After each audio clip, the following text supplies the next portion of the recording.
Direction maintenant ces îles qui nous étonnent à quelques kilomètres seulement de nos côtes. Les îles anglo-normandes de Jersey, Guernesey, Aurigny ou encore Sark.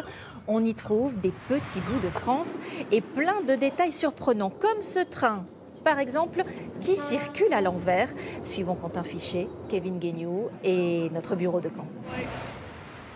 En l'espace d'une seconde, les couleurs explosent. L'île d'Aurigny accueille chaque année le plus grand festival des îles anglo-normandes.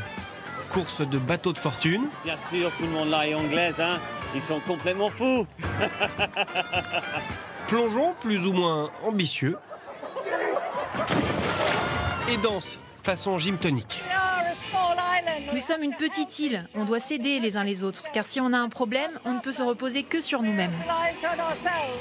En 1940, avant l'invasion allemande, les habitants d'Aurigny ont été évacués. Ils ne sont revenus que 6 ans plus tard. Le festival a alors été créé pour leur apporter un peu de joie. Oui, nous avons une grande histoire, donc on célèbre tout, de la guerre jusqu'à aujourd'hui, toutes les bonnes choses.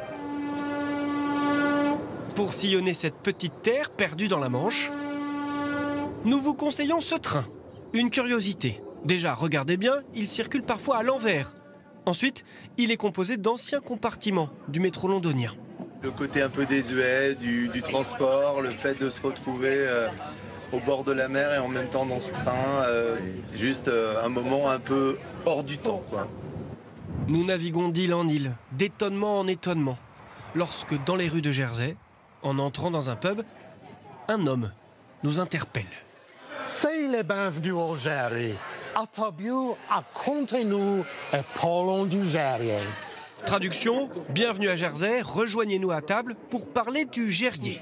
Mon petit-fils, je veux bien le faire. Le Jerrier, mélange de wallon, de patois normand et d'anglais que ces passionnés tentent de faire perdurer. Trebuchet, on trébuche. C'est unique, c'est une partie de l'héritage de notre île. Pour moi, être capable de parler cette langue couramment, c'est très important pour qu'elle reste une langue vivante dans le futur. D'autres Britanniques singuliers barbotent à quelques encablures, près de l'île voisine de Guernesey. Courageux nageurs, dans une eau à 17 degrés. Vous êtes un peu fou à Guernesey. On n'est pas un peu fou, on est complètement fou. À la brasse, ils peuvent notamment atteindre la jolie baie du Moulin-Huet, immortalisée par le peintre français Auguste Renoir sur 15 tableaux, assez petits. C'est probablement parce qu'Auguste Renoir devait marcher pendant 45 minutes, aller et retour. Il devait porter son matériel et ne pouvait pas emporter un gros équipement. Pas loin, un deuxième lieu attire les curieux. Insolite lui aussi. Bienvenue à la maison de Victor Hugo. Vous saviez peut-être que l'auteur avait rédigé quelques romans dans ce salon d'écriture, La fin des Misérables par exemple. Mais saviez-vous que cette habitation et son jardin appartenaient à la mairie de Paris? Un bout de France paisible. Plein de sérénité, on est bien, on voit la mer. Je pense que pour écrire, ça doit être un lieu merveilleux.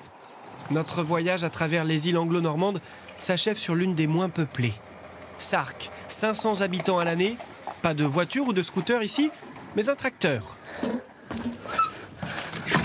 Celui de la factrice, Sophie. Jusqu'à 150 colis livrés par jour sur ces chemins de campagne. C'est un très bon travail, assez unique. Je peux rouler en tracteur tout autour de l'île. C'est vraiment fun. Je suis très heureuse. Sark est une île surprenante et encore peu connue. Elle n'accueille que 40 000 visiteurs chaque année.